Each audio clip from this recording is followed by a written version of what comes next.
ನಮಸ್ಕಾರ ವೀಕ್ಷಕರೇ, ನಾನು ನಿಮ್ಮ ಶ್ರೀ ದಾನಮ್ಮ ದೇವಿಯ ಭಕ್ತೆ. ನಾನು ಬೆಂಡೆಕಾಯಿಂದ ಚಟ್ನಿ ಮಾಡೋಣ ಅಂತ ಇದ್ದೀನಿ ನೋಡ್ರಿ. ಈ ಬೆಂಡೆಕಾಯಿ ಚಟ್ನಿ ಆರೋಗ್ಯಕ್ಕೆ ಭಾಳ ಒಳ್ಳೇದ್ರಿ. ಪಲ್ಯ ಮಾಡಿ ತಿನ್ನೋದಕ್ಕಿಂತ ಚಟ್ನಿ ಭಾರಿ ಟೇಸ್ಟ್ ಭಾರಿ ಸ್ವಾದ ಆಗ್ತದೆ ನೋಡ್ರಿ. ಇದನ್ನು ಹೇಗೆ ಮಾಡೋದಂತ ತೋರಿಸ್ತೀನಿ ನೋಡ್ರಿ. ಈ ಚೆಂದಾಗಿ ನಾನು ತೊಳ್ಕೊಂಡು ಒರೆಸ್ಕೊಂಬಂದಿನಿ ರೀ. ಇವು ಹಸಿ ಇರಬಾರ್ದ್ರಿ, ಒರೆಸ್ಬೇಕು ರೀ. ಹಸಿ ನೀರಿದ್ರೆ ಬೆಂಡೆಕಾಯಿ ಒಂಥರ ಜಿಗಿ ಇದಾದಂಗೆ ಆಗ್ತದೆ ರೀ. ಹಿಂಗೆ ಚೆಂದಾಗಿ ತೊಳೆದು ಒರೆಸ್ಕೊಂಡು ತೊಗೊಂಡು ಬಂದೀನಿ ರೀ. ಈಗನೇ ಚೆಂದಾಗಿ ಹೊಳ್ಕೊತೀನಿ ನೋಡ್ರಿ. ಇದನ್ನು ಹುರಿಬೇಕು ರೀ. ಈಗ ಹೊಳ್ಕೊಂಬರ್ತೀನಿ ನೋಡ್ರಿ. ಈಗ ನೋಡ್ರಿ ಹೊಳ್ಕೊಂಬಂದೀನಿ ರೀ. ಈಗ ಇದಕ್ಕೆ ಸ್ವಲ್ಪ ಎಣ್ಣೆ ಹಾಕಿ ಹುರಿತೀವಿ ನೋಡ್ರಿ.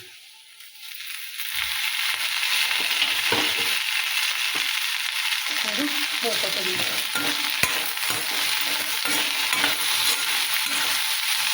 ನಾನು ಚೆಂದಾಗಿ ಹೊಡ್ಕೋಬೇಕು ರೀ. ಅಂದರೆ ಮಸ್ತ್ ಹಾಕ್ಬೇಕು.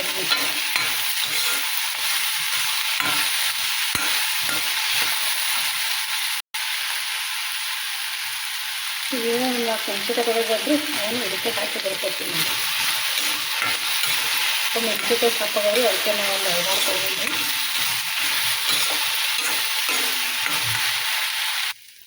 ನೋಡ್ರಿ ಈಗ ಮಸ್ತ್ ಚೆಂದ ಹೊರಡ್ರಿ. ಇದಕ್ಕೆ ಬೆಳ್ಳುಳ್ಳಿ ಹಾಕಿ ಮಿಕ್ಸರ್ಗೆ ಹಾಕ್ತೇವೆ ನೋಡ್ರಿ. ಹಿಂಗೆ ಚೆಂದ ಹೊರಿಬೇಕು. ನಾವು ಒರೆಸಿ ಇದು ಮಾಡಿ ಅವು ನೀರಿನ ಅಂಶ ಎಲ್ಲ ತೆಗೆದು ಒರೆಸಿ ಹುರಿದೇವೆ ಅಂದ್ರೆ ಈ ಥರ ಗಿಜಿ ಆಗಲ್ಲ ನೋಡ್ರಿ. ಚೆಂದಾಗಿದ್ರಿ. ಈಗ ಇದನ್ನು ಮಿಕ್ಸರ್ಗೆ ಹಾಕ್ತೇನೆ ನೋಡ್ರಿ. ಈಗ ನೋಡ್ರಿ ಇದನ್ನು ಮಿಕ್ಸರ್ ಜಾರಿಗೆ ಹಾಕೋತೀನಿ ರೀ. ಈಗ ನೋಡ್ರಿ ಹಸಿ ಮೆಣಸಿನ್ಕಾಯಿ ಬೆಂಡೆಕಾಯಿ ಹುರಿದು ಹಾಕೊಂಡೀನಿ ರೀ. ಈಗ ಇದಕ್ಕೆ ಉಪ್ಪು, ಜೀರಿಗೆ, ಬೆಳ್ಳುಳ್ಳಿ, ಕೊತ್ತಂಬರಿ, ಶೇಂಗಾ ಇವನ್ನೆಲ್ಲ ಹಾಕ್ತೇನೆ ನೋಡ್ರಿ.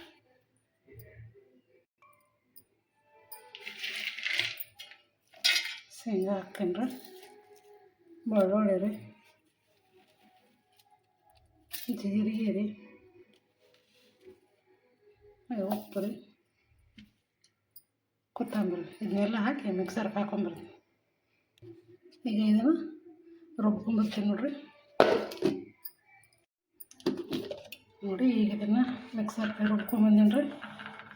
ಹೆಂಗಾಗ್ಯದ ನೋಡ್ರಿ. ಇದು ಸ್ವಲ್ಪ ತರಿನೇ ಆಗಿರ್ಬೇಕು ರೀ, ಭಾಳ ಸಣ್ಣದ್ರೆ ಚಲೋ ಆಗಲ್ಲ ರೀ. ಮಸ್ತ್ ಆಗ್ಯದ ಚಟ್ನಿ. ಈಗ ಒಂದು ಬೌಲ್ನಾಗ ಹಾಕೋತೀನಿ ನೋಡ್ರಿ. ನೋಡಿರಿ ಮಸ್ತ್ ಆಗ್ಯದ ರೀ ಬೆಂಡೆಕಾಯಿ ಚಟ್ನಿ. ಇದಕ್ಕೆ ಒಂದು ಸ್ವಲ್ಪ ಕೊತ್ತಂಬರಿ ಹಾಕ್ತೇನೆ ನೋಡ್ರಿ ಮ್ಯಾಗ.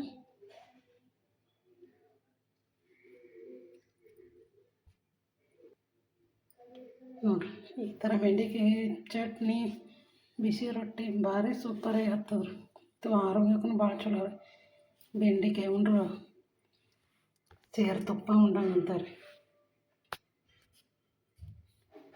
ಈಗ ಇದನ್ನು ರೊಟ್ಟಿ ಜೊತೆಗೆ ಹಚ್ತೀನಿ ನೋಡ್ರಿ. ಈಗ ರೊಟ್ಟಿ ಇಟ್ಟೇನಿ ರೀ, ಬೆಂಡೆಕಾಯಿ ಹಚ್ತೀನಿ ನೋಡ್ರಿ.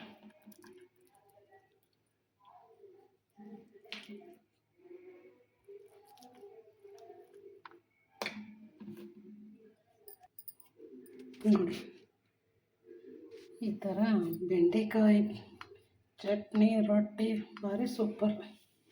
ಇದ್ರ ಮ್ಯಾಗ ಒಂದಿಟ್ಟು ಎಣ್ಣೆ ತುಪ್ಪ ಹಾಕ್ಕೊಂಡು ಉಂಡ್ರೆ ಮಸ್ತ್ ಆಗ್ತದೆ ನೋಡ್ರಿ.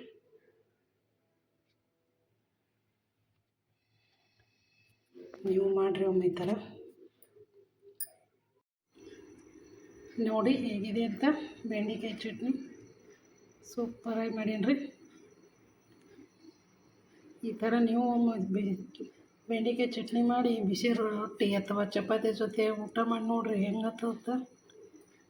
ಭಾರಿ ಸ್ವಾದ, ಭಾರಿ ಟೇಸ್ಟ್, ಆರೋಗ್ಯಕ್ಕೂ ಭಾರಿ ಒಳ್ಳೇದ್ರಿ ಇದು. ಈ ವಿಡಿಯೋನ ನಿಮ್ಗೆ ಇಷ್ಟ ಆಗ್ಯದ ಅಂತ ಅನ್ಕೋತೀನಿ ರೀ. ಲೈಕ್ ಮಾಡಿರಿ, ಶೇರ್ ಮಾಡಿರಿ, ಹಾಗೂ ಹೊಸಬ್ರು ನೋಡೋರು ಸಬ್ಸ್ಕ್ರೈಬ್ ಮಾಡ್ಕೊರಿ. ಈ ಬೆಂಡೆಕಾಯಿ ಚಟ್ನಿ ಬಗ್ಗೆ ನಿಮ್ಗೆ ಏನು ಅನ್ನಿಸ್ತು ಅಂತ ಕಮೆಂಟಲ್ಲಿ ತಿಳಿಸ್ರಿ.